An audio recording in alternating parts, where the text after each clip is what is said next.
Hello friends, എല്ലാവർക്കും പുതിയൊരു വീട്ടിലേക്ക് സ്വാഗതം. അപ്പോൾ നമ്മൾ ഇന്ന് ഉണ്ടാക്കാൻ പോകുന്നത് ഒരു ഫ്ലോട്ടിംഗ് ബെഡാണ് കേട്ടോ. മിക്ക കട്ടിലുകളും പൈപ്പിൻ്റെ വീതി കുറഞ്ഞ വശമാണ് എല്ലാവരും ഫേസാക്കി വെച്ചാണ് കണ്ടത്. അപ്പോൾ അതുകൊണ്ട് രണ്ട് ദോഷങ്ങളുണ്ട്. ഒന്ന്, ഫേസ് വീതി കുറഞ്ഞ വശമാക്കി വയ്ക്കുമ്പോൾ ആ പൈപ്പിനുള്ള ബലം അവിടെ കുറയും. ആ വീതി കുറഞ്ഞ വശത്തിന് അത്രയും ബലം ഉണ്ടാവില്ല. അപ്പോൾ അതുകൊണ്ട് അതൊരു കാര്യം. പിന്നെ രണ്ടാമത്തെ കാര്യം എന്താ വെച്ച് കഴിഞ്ഞാൽ, ഈ വീതി കുറഞ്ഞ വശത്ത് നമ്മുടെ കാലൊക്കെ വന്നിരിക്കുമ്പോൾ നല്ല വേദന എടുക്കും. അപ്പോൾ അതുകൊണ്ട് വീതി കൂടിയ വശമാണ് നമ്മുടെ കാലൊക്കെ തട്ടുമ്പോൾ വീതി കൂടിയ വശമാകുമ്പോൾ മുമ്പത്തേനെ അപേക്ഷിച്ച് അത്ര വേദന എടുക്കില്ല. അതാണൊരു കാര്യം. പിന്നെ രണ്ടാമത്തെ കാര്യം നോക്കിയപ്പോൾ എല്ലാവരും കോർണർ ഫോട്ടോ കട്ട് ചെയ്ത് നേരെ ഷാർപ്പാക്കിയിട്ട് വെച്ചേക്കാണ്.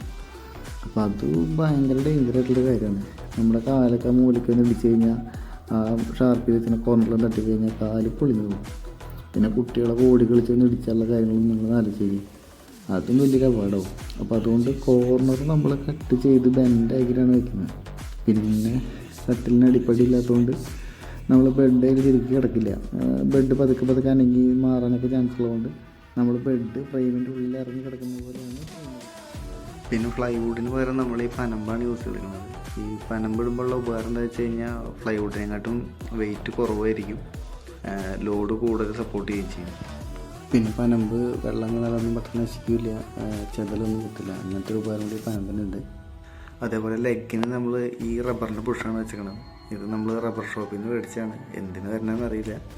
അപ്പോൾ അത്യാവശ്യം സൈസ് 3 ഇഞ്ച് ലെഗ് വരണതുകൊണ്ട് ആ 3 ഇഞ്ച് വീതിയിലുള്ള റബ്ബറിൻ്റെ പുഷ് മേടിച്ചാൽ നമ്മൾ അടിയിലിട്ടാണ്. 3 പീസ് വെച്ചിട്ടുണ്ട് ഓരോ കാലിനടിയിൽ. അപ്പോൾ ഇതാണ് നമ്മുടെ ബെഡ് വരുന്നത്. അപ്പോൾ നിങ്ങൾക്ക് എന്തെങ്കിലും അഭിപ്രായം ഉണ്ടെങ്കിൽ താഴെ കമൻറ്റ് ചെയ്യുക.